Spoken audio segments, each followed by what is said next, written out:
नमस्कार, जय हिंद, जय श्री राम दोस्तों। शिवम चौधरी ऑफिशियल में आप सबका स्वागत है। आगे बढ़ने से पहले आप सबसे रिक्वेस्ट है, वीडियो को लाइक कीजिए, चैनल को सब्सक्राइब कीजिए और शेयर करना मत भूलिएगा। आज दो बड़ी घटनाओं पर बात करेंगे। पहला, जो आईएसपीआर के ऊपर भारत सरकार की जो स्ट्राइक हुई है उसके बारे में, और दूसरी जो parliamentary standing committee on defence है, उसकी एक बड़ी बैठक इस समय संसद के अंदर चल रही है। क्या मायने हैं उसके, इन दोनों घटनाओं पर बात करेंगे। पहले बात उस स्ट्राइक की जो आईएसपीआर के ऊपर सरकार ने करी है। देखिए, जब कोई देश किसी बड़ी घटना के मुहाने पर खड़ा हो तो यह बहुत जरूरी है कि देश और उसके नागरिकों के बीच उसी देश की नैरेटिव या उसी देश का जो आइडिया है या उस देश का जो भी मिशन है वो उसके नागरिकों तक पहुंचे और विशुद्ध रूप से पहुंचे, उसमें कोई मिलावट ना हो। यह जिम्मेदारी मीडिया की होती है। ये जिम्मेदारी उसकी है कि जो सरकार जो चाह रही है, क्यों चाह रही है, क्या करना चाह रही है, वो बिल्कुल पूर्ण रूप से जनता तक पहुंचे और जनता को उसके लिए जनमानस को तैयार किया। ये जिम्मेदारी है मीडिया की। लेकिन इस बीच कुछ मिलावट हो रही थी। पाकिस्तान के कुछ channels, YouTube channel, main stream channel और वो सब कुछ जो सोशल मीडिया के माध्यम से भारत के जनमानस तक पहुंचाए जा रहे थे, उसके ऊपर एक डिजिटल स्ट्राइक भारत सरकार ने कर दी।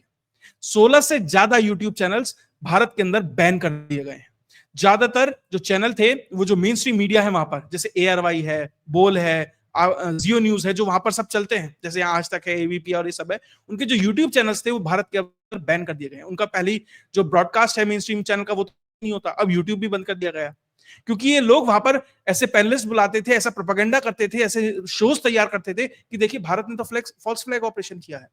कोई कह रहा है कि भैया 2:30 बजे घटना हुई, 10 मिनट बाद FIR कैसे दर्ज हो गई। पता नहीं कौन कौन से तर्क कुतर्क लाकर वो वहां पर प्रेजेंट किए जाते थे और भारतीय लोगों तक वो पहुंचाने का प्रयास था, ताकि भारत के अंदर कहीं ना कहीं शक पैदा हो कि ये कहीं जानबूझ के तो नहीं किया जा रहा। कुछ भारत में भी ये बैठ के कह रहे हैं इलेक्शन के लिए किया है, कोई कह रहा है कि मोदी जी ने अपने लिए किया है। सब अलग अलग कारण है। जो भारत वाले कर रहे हैं वो ये सब कर रहे थे और यहीं से वो लाइन उठा रहे थे, इन्हीं के तर्क उठा अपने आप को पेश कर रहे थे। तो भारत सरकार ने इनके ऊपर एक तरीके से ब्लैंकेट बैन लगा दिया है कि भारत में अभी एक्सेसिबल नहीं होंगे। इसके अलावा जो ये आप लिस्ट देख रहे हैं, इसके अलावा आजमी है, सईद मुजम्मिल है, ARY न्यूज है, फुरकान भट्टी है, शोएब अख्तर है, बासित अली, ऐसे करके कई सारे चैनल्स हैं जिनको भारत से हटा दिया गया। अब उन्हें कहीं नहीं देख पाएंगे।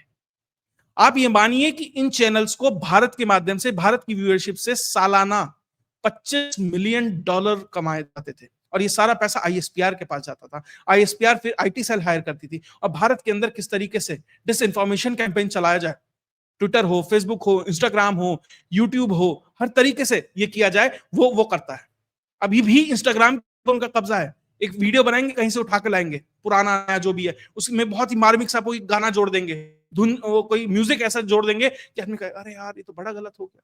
वो किस तरीके से साइकोलॉजिकली आपके साथ खेल रहे हैं, जैसे टिकटॉक अमेरिका में खेल रहा है। ठीक है, सरकार यहां देर करती है। टिकटॉक को भी 18 से मांग थी कि 20 जाके 20 में बैन हुआ। इनकी भी लगभग 3-4 साल 5 साल से मांग थी, अब जाकर ये बैन हुए हैं। बहुत अच्छा है, जरूरी है। अब देखिए टिकटॉक किस तरीके से अमेरिका की जनता के दिमाग से खेल रहा है, वहां पर किस तरीके से चाइनीज प्रोपेगेंडा को फिट किया जा रहा है और वहां की सरकार कुछ नहीं कर पा रही। यहां की सरकार देर से ही सही लेकिन एक्शन लिया, बहुत जरूरी है। और जितनी दुकानें चल रही थी ना इन सारे यूट्यूबर्स की, सिर्फ भारतीय व्यूअरशिप से चल रही थी। पाकिस्तान में बिजली आती नहीं है, इंटरनेट रिचार्ज होता नहीं है, तो भारतीय ही देख रहे थे बैठ के और यहां से कहते थे वाह वाह वाह आरजू काजमी क्या बात करी, क्या बात करी, लो $200 की सुपर चैट, लो $10 की सुपर चैट। ये करते थे और ये पैसा आरजू काजमी से पहले आईएसपीआर जेब में जाता था। अब भारत में भी थे बहुत सारे यूट्यूब चैनल्स, आरजू काजमी को बुला लिया, शो कर रहे हैं, उनके शोज पे जा रहे हैं। तो जिस तरीके से ये एक्शन लिया जाना चाहिए था, थोड़ा लेट लिया गया है। हाँ, बेहतर है, बहुत अच्छा है, लिया गया, लेकिन अधूरा है। आपको उसका उदाहरण देता हूं। कौन चला रहा है ये सब कुछ? डीजी, ये सब कुछ आईएसपीआर चला रहा है। ये आईएसपीआर का ऑफिशियल चैनल है यूट्यूब के ऊपर और ये अभी भी भारत में एक्सेसिबल है। आप ये देखिए, आईएसपीआर का चैनल है, ये भारत के अंदर एक्सेसिबल है। क्यों है भाई अब तक? ये जो जननी है सब की, आपने सूबेदार आरजू काजमी को तो शहीद कर दिया डिजिटली, आपने अलग अलग लोगों को कर दिया। अभी वो मेजर कमर गेंडा चीमा बचा है, उसको भी शहीद करना है। लेकिन उसके अलावा और कहां खेल हो रहा है ये भी देखिए। ये फुरकान भट्टी का चैनल है, इसको भी बैन होना चाहिए था, लिस्ट में नाम है, लेकिन भाई आपकी वीडियोस तो अभी भी चल रही हैं भारत के अंदर। क्यों भैया? तो क्या खेल है ये यूट्यूब की तरफ से? अभी भी ये चैनल भारत के अंदर एक्सेसिबल क्यों है? और सरकार की नजरों से ये आईएसपीआर का चैनल अब तक कैसे बचा हुआ है? बिल्कुल जाएगा, निश्चित तौर पर जाएगा, लेकिन ये पहली स्ट्राइक में जाना चाहिए था, क्योंकि ये वो लोग हैं जिन्होंने इन सबको जन्म दिया है। आप ये मानिए सारे के सारे लोग पाकिस्तान में बैठते थे, इसमें से आधे से ज्यादा यूट्यूबर भारत को गाली देते थे और इस्लामाबाद में बैठकर जिंदा भी बच जाते थे। मतलब वो किस तरीके से होता था, साल भर आपके हिसाब से बात करेंगे और साल भर में बीच में एक खबर अपनी डाल देंगे जो उन्हें प्लांट करवानी है। एग्जाम्पल देता हूं, आरजू काजमी भारतीयों की बात करती है कि मैं तो बनारस में पैदा हुई, ये वहां है, ऐसे मतलब बहुत कुछ करेगा, अपने जनरल को और सबको, आर्मी को, सबको गाली देती थी। एक खबर प्लांट कर देगी कि दाऊद मारा गया, भारत की मेन स्ट्रीम मीडिया भी उठा लेगी, फिर उसे एज ए पैनलिस्ट बुला लेगी, और फिर देखिए क्या खेल होता है, किस तरीके से आपके दिमागों के साथ खेला जाता है। ये बहुत अच्छा एग्जाम्पल था, लेकिन सरकार ने इसके ऊपर एक्शन लिया। अब ये जिम्मेदारी उन सब मेन स्ट्रीम मीडिया की बनती है कि इन जैसे लोगों को अगर अपने पैनल पे बुलाते हैं ना, तो जिम्मेदारी उनकी है। सरकार को उनके ऊपर भी फाइन लगाना चाहिए और यहां तक कि उन्हें 1 या 2 दिन के लिए ब्लैकलिस्ट कर दीजिए, क्योंकि अगर इनके चैनल बैन हुए हैं तो सरकार मान रही है ना कि कहीं ना कहीं प्रोपेगेंडा चैनल थे। आप प्रोपेगेंडिस्ट को बुलाएंगे अपने चैनल के ऊपर, तो अब जिम्मेदारी मेन स्ट्रीम मीडिया की है, इन लोगों को नहीं बुलाना है। इसके अलावा एक और बड़ा चैनल बीबीसी, उसके ऊपर भी सरकार ने एक तरीके से कह सकता है कि अब मॉनिटरिंग की फेज में हो आप, क्योंकि बीबीसी ने खबर चलाई थी कि मिलिटेंट अटैक हुआ है। बोलना टेररिस्ट अटैक चाहिए था, उसने कहा मिलिटेंट अटैक हुआ है। तो ministry of information and broadcasting ने साफ कह दिया है, जो उनके इंडिया हेड है जैकी मार्टिन, उन्हें बाकायदा लेटर लिखा गया कि आगे से आपकी सारी रिपोर्टिंग को मॉनिटर किया जाएगा। मेरा मानना है ना ही सिर्फ बीबीसी, अल जजीरा जैसा चैनल हो, वो सिंगापुर का सीएनए चलता है, के जितने चैनल चलते हैं, चाइना के जितने चैनल चलते हैं, इन सबको भी आपको मॉनिटरिंग लिस्ट में डालना पड़ेगा। और जितने यूट्यूबर्स आपने बैन किए ना, इनके ट्विटर हैंडल्स को भी आपको बैन करना चाहिए, क्योंकि अब ये क्या करेंगे, वीडियो बना के ट्विटर पे डाल देंगे, यूट्यूब पे नहीं डालेंगे। कमाई कम हो जाएगी, प्रोपेगेंडा तो चलेगा, सैलरी तो मिल ही रही है ना आईएसपीआर से, तो वो मिलती रहेगी। अब रो रहे हैं वहां पे, अब तक तो कोई दुबई घूमता था, कोई लंदन घूमता था भारतीयों के पैसे पे, अब वो लाहौर से रावलपिंडी चला जाए तो बहुत बड़ी बात है, ये स्थिति हो जाएगी। और एक माशे तो, एक कपल तो ऐसा था, आरजू काजमी वाला, पति दूसरे कमरे में बैठा है, पत्नी दूसरे कमरे में बैठी है, कह रही हमने गैस जोड़ा है बाहर से, और बातचीत चल रही है। ये सब चलता था, किस तरीके से भारत की जनता को मूर्ख बनाया जा रहा था, ये परफेक्ट एग्जाम्पल था, और ये सेटअप था आईएसपीआर का। सारे Twitter handles, Instagram channels, YouTube channels, सब पे ब्लैंकेट बैन होना चाहिए। लोगों की लिस्ट जारी कर दो, एआई से मॉनिटर करो, जहां चेहरा दिखे इस व्यक्ति का जो बैन है, वो अकाउंट उड़ा दो भारत के अंदर। ये स्थिति भारत के अंदर होनी चाहिए, तब जाकर आप उस नैरेटिव की वॉर को जीत पाएंगे, तब जाकर आप भारत के लोगों को तैयार कर पाएंगे। आप जाकर देखो, बहुत लोगों से बात करोगे, वो कहते हैं अरे हमें नहीं पता वो आतंकवादी थे भी नहीं थे। कहां से आता है उन पे इंफॉर्मेशन? इन लोगों से आता है वो इंफॉर्मेशन। वो भी इस तरह के कुतर्क वाले सवाल पूछने लगते हैं, इसलिए जरूरी था ये स्ट्राइक।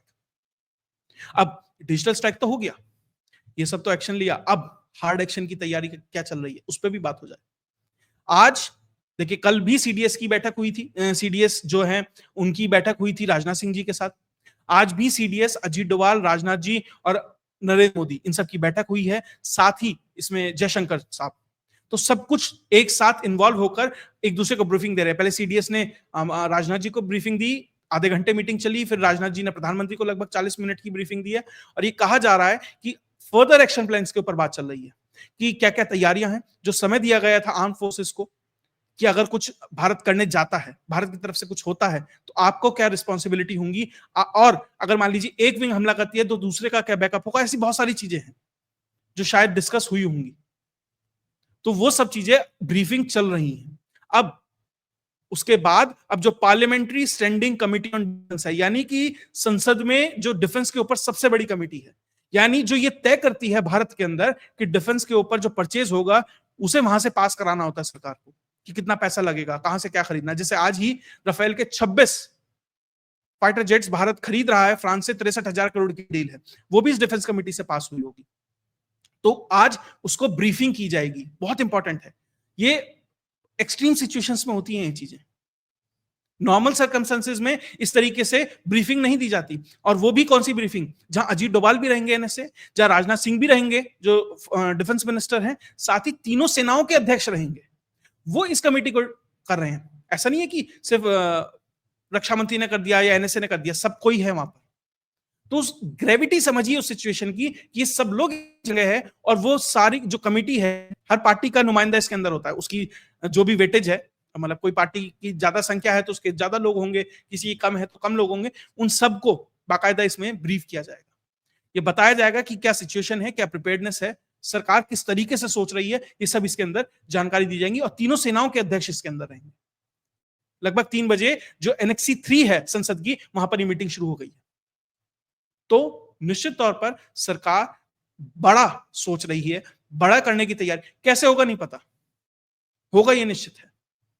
अब लोग पूछते हैं 4 दिन हो गए जी मोदी जी ने किया, 5 दिन हो गए।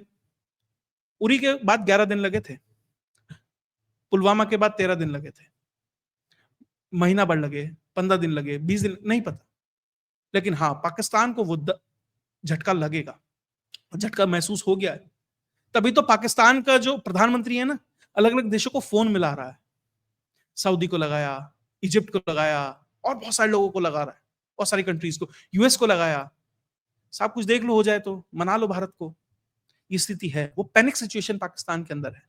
आज सुबह ही आपको बताया था कि आसिम मुनीर दिखाई नहीं दे रहा है, और उसका असैसिनेशन हो जाए तो कोई बड़ी बात नहीं होगी, साथ ही लोग उसे मार दें, क्योंकि उन्हें लग रहा है कि एक हाफिज के चक्कर में या हम सब की ना लंका लग जाए।